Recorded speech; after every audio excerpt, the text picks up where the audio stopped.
আবার এখন মুক্তিযুদ্ধকে রক্ষা করার জন্য আমি গলায় ফাঁসি নিব। আর যারা মনে করতেছেন জীবনে কোনোদিন আর আওয়ামী লীগ আসবে না, এই নামে না আসলেও, এই নেতৃত্ব না আসলেও আওয়ামী লীগের রাজনীতি কিন্তু এই দেশে আসবে। আওয়ামী লীগের রাজনীতি কিন্তু এই দেশে আসবে। ওই যে গণতন্ত্র, ধর্মনিরপেক্ষতা, বাঙালি জাতীয়তাবাদ, সমাজতন্ত্র, এই রাজনীতি কিন্তু আসবে। এটা এখান থেকে আর কিন্তু নিশ্চিহ্ন হবে না। এটার পিছনে মানুষ থাকবে। এগুলা কইলে অনেক কথা কইতে চাই না তো। যে কাজই সরকার করুক, this government is not elected, কাজে যত রাজনৈতিক দল আছে তাদেরকে সাথে নিয়ে তো কাজগুলা করা দরকার। কিন্তু এখন দেখা যাচ্ছে সমস্ত রাজনৈতিক দলগুলোকে প্রতিপক্ষ বানায়া নিজেরা গোপনে গোপনে কি যে করছে এটা বোঝার কোনো নাই। সমস্ত পত্র পত্রিকা গুলো কন্ট্রোলড, সমস্ত পত্র পত্রিকা কন্ট্রোলড, সমস্ত টেলিভিশন সেন্টার গুলো কন্ট্রোলড, কোথাও কোনো খবর পাওয়া যাচ্ছে না। অথচ আমরা জানি দেশের ভিতরে কি ঘটতেছে, আমরা জানি এই দেশে কি হচ্ছে। বিএনপি যদি ক্ষমতায় গিয়েও খারাপ করে, হাসিনা যেমন দেশ চালিয়ে পালাইছে, বিএনপি কেও সেই ফেস করতে হবে অনেক কিছু। Let them to contest in the election. এই চান্সটা দিতে চান না কেন? এবং যারা দেশ চালাচ্ছে, তাদের দেশ চালানোর কোনো যোগ্যতা নাই। আমি এটা এখন পরিষ্কার ভাবে বলতে চাই। তাদেরকে আমরা মনে করছিলাম যে তারা খুব কিছু ভালো কিছু করতে পারবে, এবং আমি মনে করি অনর্থক ক্ষমতাকে দীর্ঘায়িত করতে গিয়ে, বিনা নির্বাচনে ক্ষমতাকে দীর্ঘায়িত করতে গিয়া উনি নিজেকে ছোট করবেন না। এই যে শুরু হয়েছে 31শে ডিসেম্বর, 15ই জানুয়ারি আমরা বিপ্লবের কি দিব, ডিক্লারেশন, প্রক্লেমেশন, এই যে শুরু হয়েছে, এটা শেষ কোথায়? এটা শেষ একমাত্র তারা প্রক্লেমেশন, ডিক্লারেশন যাই দেখ। জামাত একটা দল, সেই দলটা এই দেশে ইসলামিক আদর্শ চায়, তারা সবসময় বলতেছে কোরআনের শাসন চায়, অন্যান্য ইসলামিক দলগুলো চায়। এটা শেষ কোথায়? আমরা গণতন্ত্র চাই, আমরা এই দেশের ফির দুনিয়া চাই, মানুষের অধিকারের প্রশ্ন চাই, ভোট চাই। এটার শেষ কোথায়? সবটার একমাত্র শেষ হইল জনগণের কাছে যাওয়া, কারণ এই দেশটা হলো জনগণের। বিএনপি যদি ক্ষমতায় গিয়েও খারাপ করে, হাসিনা যেমন দেশ ছাড়িয়ে পালাইছে, বিএনপি কেও সেই ফেস করতে হবে অনেক কিছু। Let them to contest in the election. এই চান্সটা দিতে চান না কেন? আমার কথাটা হলো এই জায়গাতে। এরপরে যদি আপনার কোনো প্রশ্ন থাকে দয়া করে আমাকে করেন। আমার হয়তো নাই। কেন মনে করেন যে জনগণের যে আস্থাটা, জনগণ বলতে আমি বারবার জনগণকে এ করছে, একটা অংশ তো মনে করে, যে কারণে আপনিও মনে করছেন যে না, সেই অংশের উপর নির্ভর করে এই সরকার এগুলো করছে। এই সরকারটা আসলে একদম সম্পূর্ণ নিজস্ব শক্তিতে করছে। তাদের একটা শক্তি আছে, ছাত্র শক্তি বা অন্যান্য জনগণের উপর নির্ভর, বা কিছুটা শক্তি তাদের উপর আছে বলে তারা সেই শক্তি নিয়ে এখনো পর্যন্ত আছে। এবং আপনি মনে করছেন এটাকে দীর্ঘায়িত করে তারা এটা একটা লম্বা সময় ক্ষমতা থাকবারই একটা অপচেষ্টা বা তাদের অপইচ্ছা রয়েছে, এটা আপনার কাছে মনে হয়েছে। সেই অপচেষ্টা আমি বলছি না, আমি বলছি চেষ্টা, নট অপচেষ্টা। ক্ষমতা থাকার চেষ্টা করে, অপচেষ্টা বলি নাই। অপচেষ্টা যেদিন বলবে ফজলুর রহমান, সেদিন ভিন্ন কাজ হবে। আচ্ছা, অপচেষ্টা এখনো বলি না, আমি বলছি তারা চেষ্টা করতেছে ক্ষমতাটাকে দীর্ঘায়িত করার। বাংলাদেশে আপনি জানেন না কি হচ্ছে। ওই যে তারা যে বলতেছে বিএনপি খারাপ কাজ করতেছে না, ওই যে বৈষম্য বিরোধী ছাত্রদের নামে যে একটা অবারে, সেটাকে কি বলে, সমন্বয়ক। আপনি এখন গ্রামে গ্রামে গেলে সমন্বয়ক খুঁজে পাইবেন, এটা একটা চাকরি। আমি চ্যালেঞ্জ করলাম। এবং এরাই দেশটাকে যদি অস্থির করে থাকে কেউ, এবং আমার 3টা জেনারেশন যদি কেউ নষ্ট করে দেয়, 9 ছাত্র থেকে যদি বিএ অনার্সের ছাত্র পর্যন্ত সমন্বয়ক বানায় এবং সমন্বয়কের পিছনে ঘুরাইয়া এই দেশের সমস্ত লেখাপড়া, স্কুল কলেজ বিশ্ববিদ্যালয়গুলোকে ধ্বংস করা হচ্ছে। এই জিনিসগুলো ভাবতে হবে। যে ছেলেরা গ্লোরিয়াস একটা মুভমেন্টের নেতৃত্ব দিচ্ছে, তাদেরকে আমি স্যালুট জানাই। কিন্তু সেই ছেলেদের নামে যা যা হইতেছে বাংলাদেশে এখন, এগুলো অকল্পনীয় হচ্ছে। এটা কল্পনা করার মতো। আমরা তো তাদের কাছ থেকে সেটা আশা করি না। আমরা আশা করি না একটা ছেলে 36 ঘন্টা হেলিকপ্টার দৌড়াবে, আমরা এটা আশা করি না। আমার সন্তান সকাল বিকাল রাত্র দুপুর কাপড় চোপড় বদলাইয়া 1.5 লাখ টাকার জুতা পায়ে দিয়া 4 কোটি টাকার গাড়ি দৌড়া, এটা আমরা আশা করি না ভাই। আমরা এগুলো দেখি না। আমরাও ছাত্র রাজনীতি করছি কিনা আপনি জানেন কিনা আমি জানি না। ফজলুর রহমানরাও ছাত্র রাজনীতি করছে। আমরা ভিক্ষুক হয়েছি, ছাত্র রাজনীতি করে, বাবার জমি বিক্রি করে ভিক্ষুক হয়েছি। কাজে খালি বিএনপি দোষ করতেছে নাকি এখানে কি দোষ হইতেছে যা শোনা যায়, এইগুলা যদি বলা হয়, আমি তো বলতে চাই না কথাগুলো।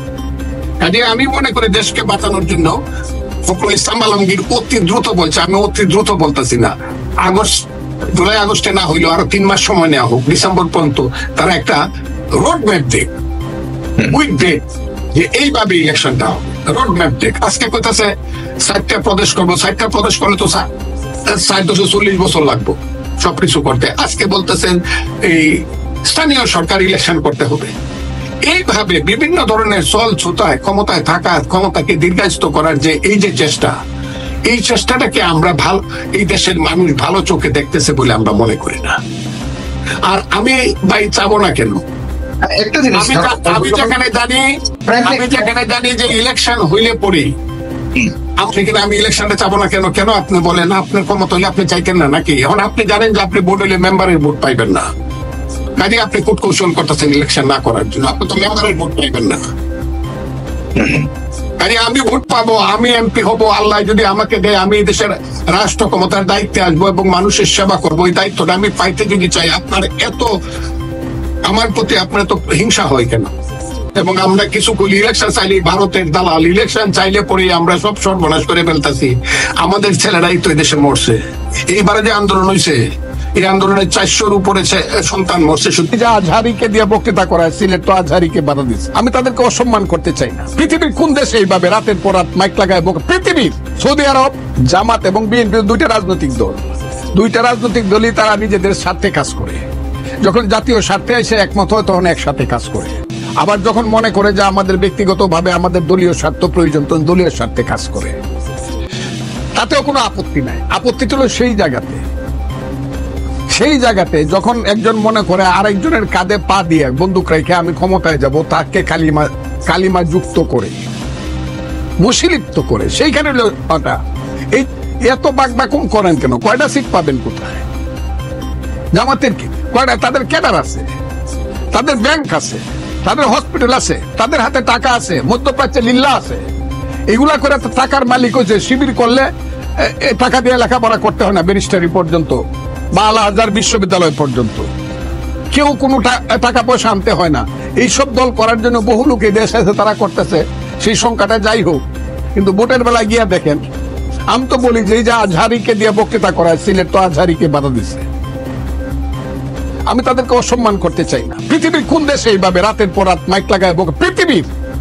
সৌদি আরব, ইরান, ইরাক, সিরিয়া, লেবানন, মিশর, পৃথিবীর পাকিস্তান, পৃথিবীর কোন দেশে এইভাবে মাইক লাগায় সারা রাত শুধু রাজনৈতিক বক্তৃতা হয়, যার নাম কয় ইসলাম? এটা তো একটা ওরান দেশ পাইছে, যা ইচ্ছা তা বলতেছে মৌলানা মৌলবীরা, এবং হেলিকপ্টারে যাইতেছে, গাড়িতে যাইতেছে, লাখ লাখ টাকা নিতেছে। এটা তো একটা ব্যবসা বাণিজ্যের ব্যাপার। এবং এরা তো দুনিয়ার সমস্ত কালচার শেষ করে, বাঙালির যে কালচার, শিক্ষা, সংস্কৃতি, নাটক, যাত্রা, গান, বাউল, মাজার সব শেষ করে দিতে। তারা কি চায়? তারা এই দেশে কিছু থাকবে না। সমস্ত বাগানে শত ফুল ফুটলে এটা বাগান, শুধু গোলাপ ফুটলে কি এটাকে বাগান কয়? গোলাপের চাষ করছে, কিন্তু 100 রকমের ফুল ফুটলে এটা বাগান। এই দেশে যাত্রা হবে, নাটক হবে, গান হবে, সিনেমা হবে, কবিতা আবৃত্তি হবে, মিলাদ শরীফ হবে, ওয়াজ মাহফিল হবে, দিনের পর দিন সংকীর্তন হবে, দুর্গাপূজা হবে, ঈদ হবে। তাইলে তো এটা বাংলাদেশ। কি করতে চান দেশটাকে? আমি তো সেই বাংলাদেশ চাই। এখানে যেমন গান থাকবে, পুবালি হাওয়া পশ্চিমে যাও কাবার পথে বইয়া, যাওরে বইয়া সেই গরিবের সালাম কানি লইয়া, তেমনি গান থাকবে ভ্রমর কয় গিয়া, শ্রীকৃষ্ণ বিহনে আমার অঙ্গ যায় জ্বলিয়া রে ভ্রমর কয় গিয়া। সব থাকবে, কেউ কাউকে বাধা দিবে না। খুব ক্লিয়ার বলি। কাজেই যেটা শুরু হয়েছে এই দেশে, এটা তো গুমরাহির পথে যাচ্ছে দেশ, অন্ধকারের পথে যাচ্ছে দেশ। অন্ধকারে যাওয়ার জন্য তো আমরা এই দেশে মুক্তিযুদ্ধ করি নাই, 30 লক্ষ লোক জীবন দেয় নাই। আমরা অন্ধকারের পথে ঢুকছি কেন? আর এইভাবে তো একটা দেশ চলতে পারে নাকি? আপনাদের মনে হয় একটা দেশ, এখানে কোন সরকার আছে? এদের কোন নিঃশ্বাস প্রশ্বাস পাওয়া যায়? আপনি বিপদে পড়লে বলতে পারবেন আমি কোথায় যাব? একটা অরাজনৈতিক এবং একটা অনির্বাচিত সরকার, সেটার মধ্যে গোপনে গোপনে ষড়যন্ত্র করেন, বাজে রাজনীতি করার, এটা বাধা দিব না আমরা?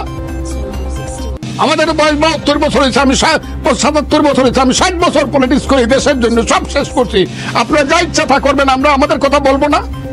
যদি আপনাদের মতামত তাই হয়, তাহলে জনগণের কাছে যান, দ্রুত যান, দ্রুত এই দেশের 17 কোটি মানুষের অভিমত নেন, রিপ্রেজেন্টেশন নেন, একটা নিরপেক্ষ নির্দলীয় সরকারের অধীনে একটা সঠিক ভোট করেন। হ্যাঁ, যে কথাটা জনাব ইউনূস সাহেব বলছে, কোন একটা ভোট দেখেন হু ইজ মেজরিটি, বাংলাদেশের মানুষ কি চায়। এইগুলা করবেন না, খালি দিনের পর দিন ইলেকশনের কথা কইলেই নতুন বউর মতো বুক গুমরা করে থাকবেন কেন? এটা কেমন কথা হলো? ইলেকশনের কথা কইলে আরে মনটা খুব খারাপ লাগে।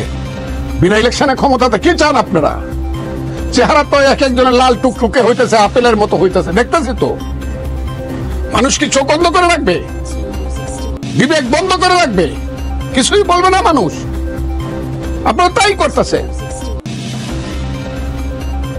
কই, আমি তো ফজলুর রহমান দিয়ে এখন রিক্সা দিয়ে হাইকোর্টে যাই।